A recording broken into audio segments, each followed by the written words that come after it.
নমস্কার বন্ধুরা। জীবন মানেই নানা ধরনের পরীক্ষা, নানা সমস্যা আর নানা রকম দুশ্চিন্তা। কখনো কি এমন মনে হয়েছে যে আপনি সমস্ত পথ হারিয়ে ফেলেছেন, কোনো সমস্যার সমাধান খুঁজে পাচ্ছেন না? আমাদের ভারতীয় দর্শনে এমন একটি গ্রন্থ আছে যা হাজার হাজার বছর ধরে মানুষকে সঠিক পথ দেখিয়ে চলেছে। এটি হলো শ্রীমদ্ ভগবদ্ গীতা। আজ আমরা গীতা থেকে এমন 15টি অমূল্য শিক্ষা নেব যা আপনার জীবনকে একটি নতুন দিশা দেবে। প্রথম সার, কর্ম করো, ফলের আশা নয়। গীতার প্রথম এবং সবচেয়ে গুরুত্বপূর্ণ শিক্ষা হলো কর্ম করো, ফলের আশা করো না। শ্রীকৃষ্ণ অর্জুনকে বলেছিলেন, কর্মেণ্যবাধিকারস্তে মা ফলেষু কদাচন।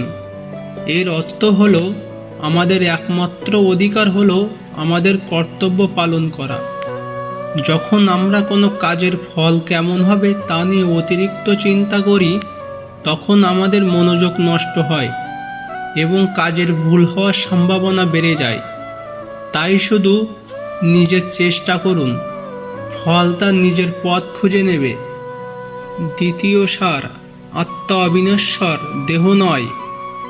জীবনের সবচেয়ে বড় ভয় হলো মৃত্যু এবং হারানোর ভয়। গীতা আমাদের শেখায় যে আত্মা অবিনশ্বর, এটি কখনোই জন্মায় না বা মরে না। কৃষ্ণ বলেছিলেন, না জয়তে ম্রিয়তে বা কদাচিন।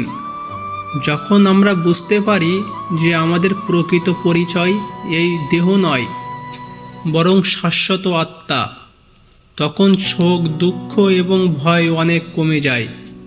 এই জ্ঞান আমাদের প্রিয়জনের বিয়োগ বা কোনো ক্ষতির যন্ত্রণা থেকে মুক্তি দেয়। তৃতীয় সার, মনই বন্ধু, মনই শত্রু। মন আমাদের সবচেয়ে বড় শক্তি, আবার সবচেয়ে বড় দুর্বলতা।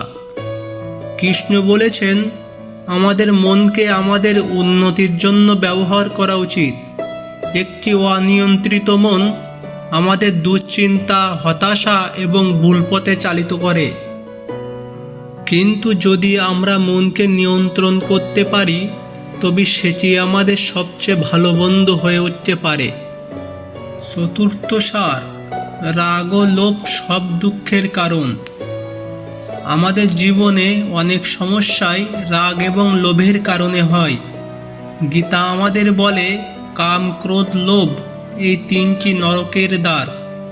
যখন আমরা রাগের বশবর্তী হয়ে কোনো সিদ্ধান্ত নিই, তখন প্রায় ভুল করি।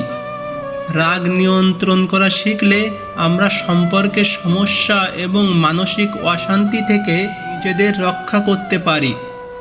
পঞ্চম সার, সমস্ত কর্ম ঈশ্বরের কাছে সমর্পণ করো। যখন আমরা নিজেদের কর্মফল নিয়ে অতিরিক্ত চিন্তা করি, তখন আমাদের মনে এক ধরনের চাপ সৃষ্টি হয়। গীতা শেখায় যে নিজের সমস্ত কর্ম ঈশ্বরের কাছে সমর্পণ করো।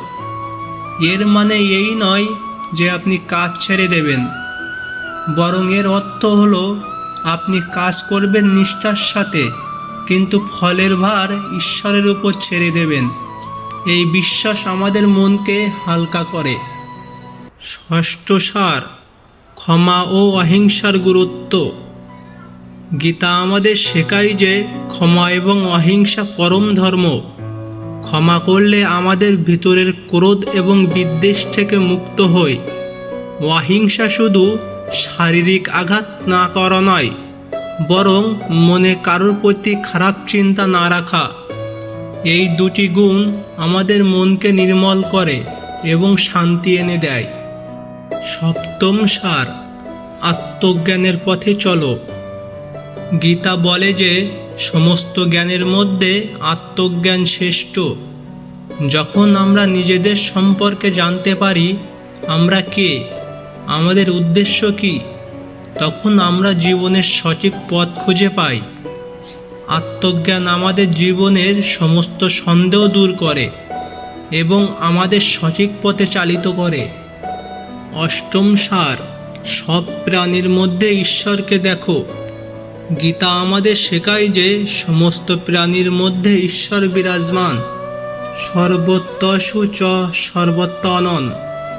এর অর্থ, যখন আমরা এই সত্যকে বুঝতে পারি তখন আমাদের মধ্যে মমতা এবং সহানুভূতি সৃষ্টি হয়। আমরা কাউকে ঘৃণা বা অহিংসা করতে পারি না। এই জ্ঞান আমাদের সম্পর্কে সমস্ত জটিলতা দূর করে দেয় এবং মনে অদ্ভুত শান্তি প্রসার করে। নবম সার, ধর্ম পালন করো।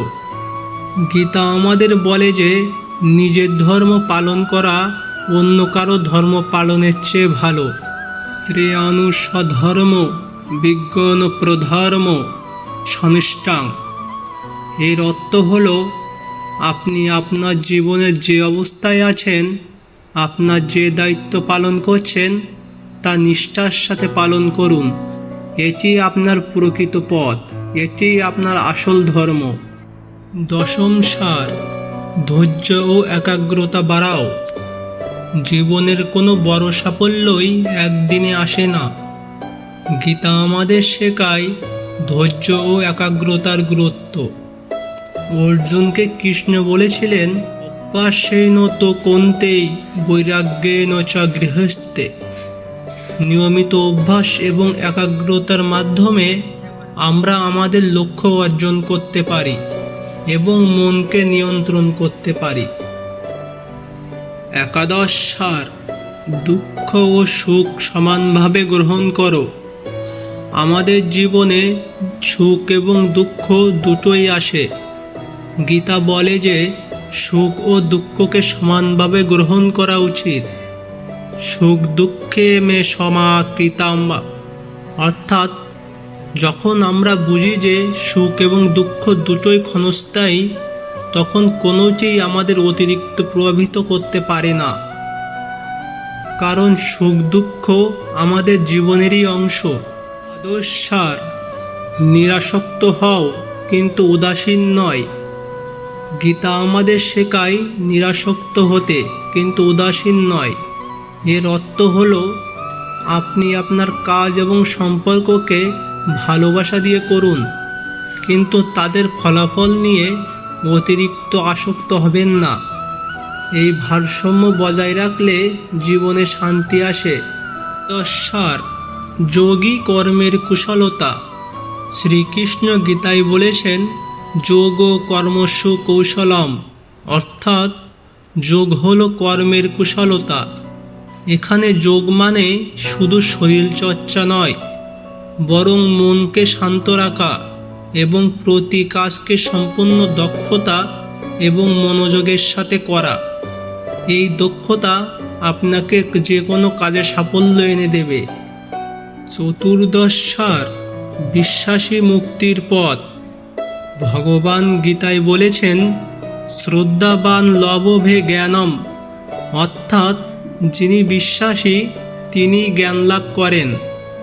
যখন আপনি নিজের প্রতি, ঈশ্বরের প্রতি এবং আপনার কর্মের প্রতি বিশ্বাস রাখবেন, তখন আপনার পথ পরিষ্কার হয়ে যাবে এবং আপনি সাফল্যের দিকে এগিয়ে যাবেন। পঞ্চদশ সার, শরণাগত হও। গীতার চূড়ান্ত শিক্ষা হল ঈশ্বরের কাছে সম্পূর্ণ শরণাগত হও। শ্রীকৃষ্ণ বলেন, সর্বধর্মনাং পরিত্যাজ্যে মমেকং শরণং ব্রজ। যখন আপনি আপনার সমস্ত অহংকার এবং দুশ্চিন্তা ঈশ্বরের কাছে সমর্পণ করেন, তখন তিনি আপনাকে সব সমস্যার হাত থেকে রক্ষা করেন এবং পরম শান্তি প্রদান করেন। বন্ধুরা, এই 15টি শিক্ষা শুধু কোনো ধর্মীয় উপদেশ নয়, বরং এগুলো হলো জীবনের সবচেয়ে বড় দার্শনিক সত্য। এই শিক্ষাগুলো আমাদের শেখায় যে জীবনের সমস্যাগুলো থেকে পালিয়ে না গিয়ে সেগুলো সাহসের সাথে মোকাবেলা করতে হয়। গীতা থেকে আমরা শিখি, ভয়ের কারণ নেই, কারণ প্রকৃত পরিচয় দেহ নয়, আত্মা। দুঃখের কারণ নেই, কারণ সুখ ও দুঃখ জীবনের অংশ। হতাশার কারণ নেই, কারণ কর্মফল আমাদের হাতে নেই। এই জ্ঞান আমাদের জীবনকে আরও সহজ এবং সুন্দর করে তোলে। এই 15টি শিক্ষার মধ্যে কোনটি আপনার জীবনে সবচেয়ে বেশি প্রভাব ফেলবে সেটা কমেন্টে জানাবেন। জয় শ্রীকৃষ্ণ।